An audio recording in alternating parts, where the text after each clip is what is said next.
The universe He speaks of senseless things is so much bigger as you and than you realize.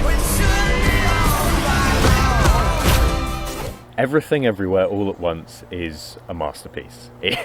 It's just straight up an incredible film. And not in some hyperbolic, Doctor Strange 2 is the best MCU film since Spider-Man No Way Home, but a genuine, this is a groundbreaking film for not only the budget level, but just in terms of storytelling, how it uses all of these high concept science fiction ideas and yet weaves this beautiful narrative throughout all of it that keeps it grounded on the actual characters and the emotions. If you haven't already, please, please, please go and see it. You'll be doing yourself a massive favour. Just give it all of your money. Just throw your wallet at this film. Because even in a world with so much of film criticism being every other film that comes out, this is the best film in years, and they don't make films like this anymore. Hearing all of these buzzwords and all the insane reviews coming out for Everything Everywhere, it was making me slightly optimistic, yet worried and a bit scared at the same time, thinking, surely this is putting it up on some god-tier level hype that it will never be able to live up to. And then I saw it, and my god, this is one of the best films in years. They don't make stuff like this anymore. I'll be the first to admit that this film really didn't help me with my Michelle Yeoh obsession. It was like offering shots to an alcoholic, because man, she is something else in this film. But the story follows Evelyn, Michelle Yeoh's character, on her cinematic odyssey to help sort out her taxes. And whilst doing so, goes on one of the most self-affirming, emotional, heartbreaking, hilarious journeys, finding out more about herself and her family at the same time, on how they can connect and love each other. And my god, just this fucking film, man.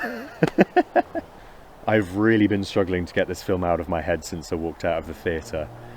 It's got a hold of me like a film hasn't in a good while. I think the performances in this film are top tier. Like they will be studied for generations and for years to come. And I was like, oh my god, these are legendary actors. Yeah, but guess what? So are you, babe. Because you've got Michelle Yeoh, of course, being absolutely incredible, and not only the stunts, but the character work and the emotional heart of the film. Then also Stephanie Hsu, who is... Why have I never seen this actress before? Why is she not cast in absolutely everything? She is literally my favourite shot of this film. There is a close-up on her face that is not got any special effects or anything. She's obviously got this incredible makeup on, and I just need it framed. It's just such a good, like, her performance, bloody hell. I'm tired. I don't want to hurt anymore, and for some reason when I'm with you, it just hurts the both of us. And then Ki Kwan as well, my boy, my man. This guy.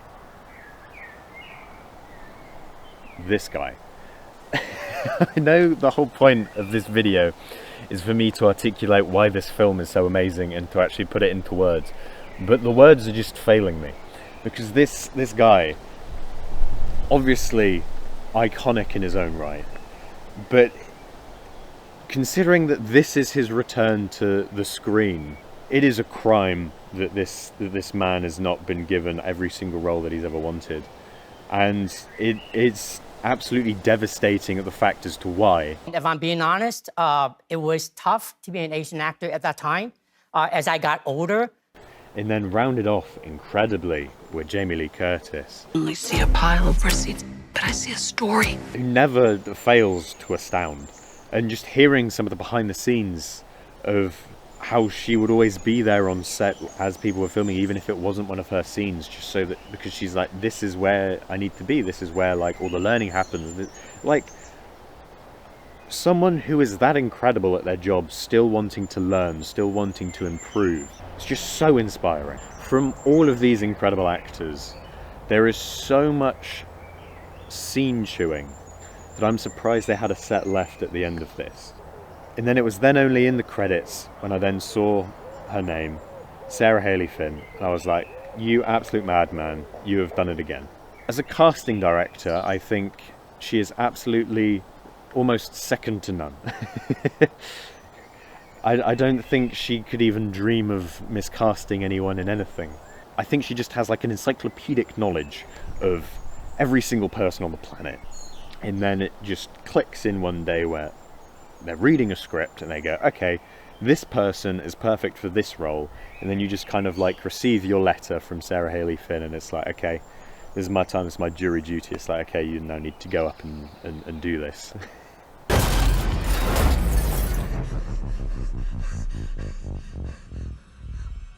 What's happening? And with all the grand multiverse, it makes me think of other versions of myself and what that could be and what that could look like. It's a miracle that any film gets made, even if a scene is finished. And so it is incredible that this one has been finished and to this standard, because how and where would you even begin with something like this? Please, Daniels, whatever you do next, just keep it unapologetically you. Because also you have made such a specific story here. And in making it so specific on this family, you have made it all the more universal. Especially as a filmmaker and a film buff who just can't get enough of them. I both, of course, love and in some ways loathe absolutely incredible films, because it's like, how did you do that? How did you pull that off? That's not fair. Actual humans made this, a team of incredibly talented people working for months tirelessly and years to make this happen. It just makes me want to run off and pick up a camera and just call up some people to be like, okay, let's go and make something. Another thing on the long list of things that I love and adore about this film is the visual storytelling. Because there are so many comedies these days where it's just putting two people in a room, typically like famous comedians, and just letting them riff and improvise, trying to make each other laugh, which is fine, can often lead to some very funny, hilarious films. But it's becoming rarer and rarer for comedies to actually utilize the medium of film itself in them. That is the most pretentious way I could have ever put this. But it's still the way that this has visual gags and amazing setups and payoffs. And it uses the fact that it is a story. It's not just people quipping in a room. The fact that it actually has so much going on. And I think that's one of the things that I loved about all of the different multiverses in this film. Obviously you have the ones that are only in there for like a few frames at a time and only in there for like a little bit. But then it focuses in on 3 or 4 where you really get invested in the story. Rakakuni. And all of them not only build into the story of the main universe, Evelyn, that we're following, but they all have their own payoffs and climaxes and conclusions that all get tied in at the end somehow in like some mystery bagel. I got bored one day, and I put everything on a bagel. Everything. Just because process is everything, you know, it's like that's how you spend your days, that's how you spend your life, and eventually that becomes who you are. And it's not just about the final product, and that's something I had to learn through 10 years of working with Shiner, who's always been about process, and I've always been about final product. And so I think I'm so excited that this movie, we leveled up on a creative level, but we also are leveling up on just all these other aspects that I think are so important to our own, like, humanity, our own, like, you know, mental, you know. And I think it affects the final product, you know.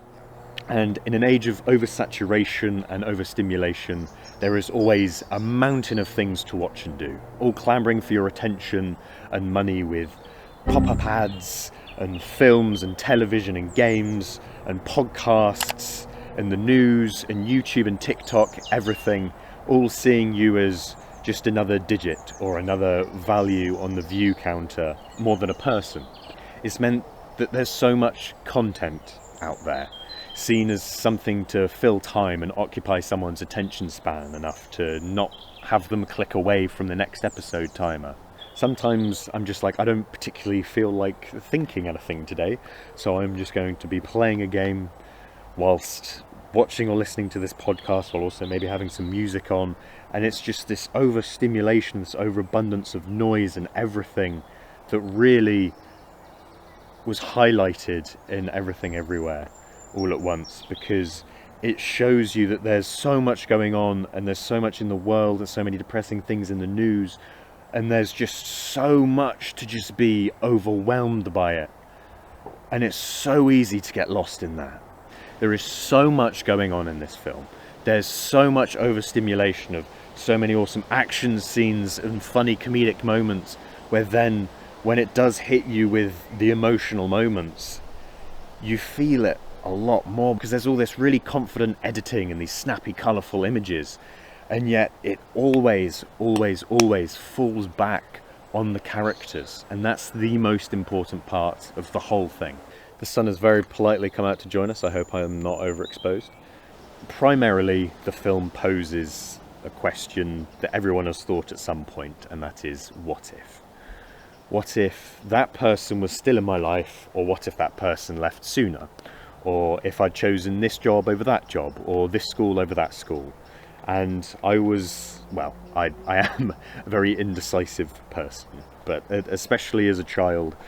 And so when it came to making a big decision of like which secondary school to go to, or which courses to take, I always used to picture it in my head as one of those branching paths, like exactly how they depicted it in the film, of if I choose this way, then my life will go in this direction.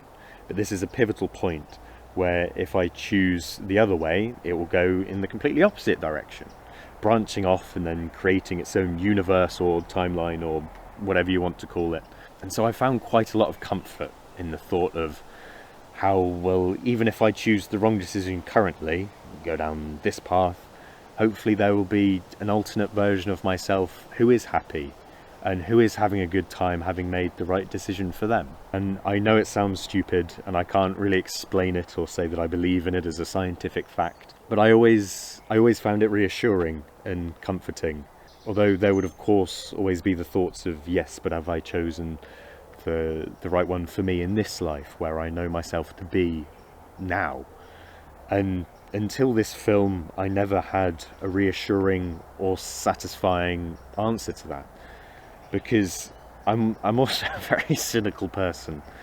But it wasn't until seeing this film where it really highlighted the fact of, even if you have chosen the quote-unquote worst decisions at every turn, you will have more than you realise. As it's so easy to compare yourself to others, not only just online, looking at accolades or who's gone on holiday when you haven't, where it really misses out the everyday. Because it's not the bullet points on a Wikipedia article that make up a person. It's how they live day to day, with who and what they are and what they have around them. Hey, you say Misha, you say yo, Misha, yo. He's eating drywall. And I think it's also in that love for the everyday, where looking at all the interviews, they really cultivated that on set, where they had the poop awards from Swiss Army Man. What we try to do is, like, we try to have the movie be, there is no unsung heroes. We try to sing the praise of all the heroes.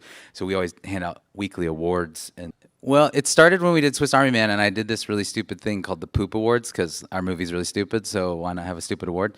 And Stood for Producer's Outstanding Overachieving Person. Exactly. Where they really made it an exciting experience, where they weren't just solely focused on the final product, but having a good time as a crew and making sure that everyone was safe and enjoying themselves. Because also with the ending of this film, something that I absolutely adore is it's not, and then they walk off into the sunset and it's a happily ever after. It's, okay, we've all acknowledged the fact that Joy is in this gorgeous relationship with her girlfriend, and now we can all see each other for who we are, and we're going to listen to each other, and we're going to celebrate each other, and then we're now going to live the rest of our lives from here.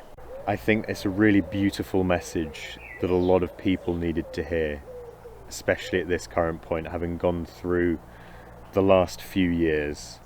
I really think that Rakakuni was a gorgeous thing to bestow upon the world, so I thank you, Daniels.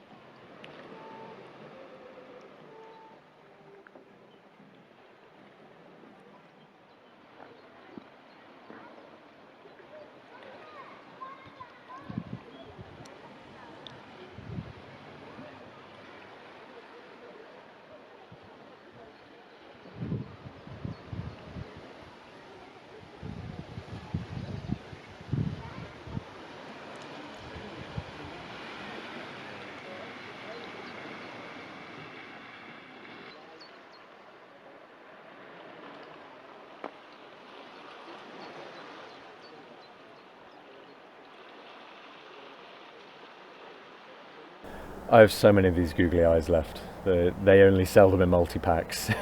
So I have about 600 if anyone wants any.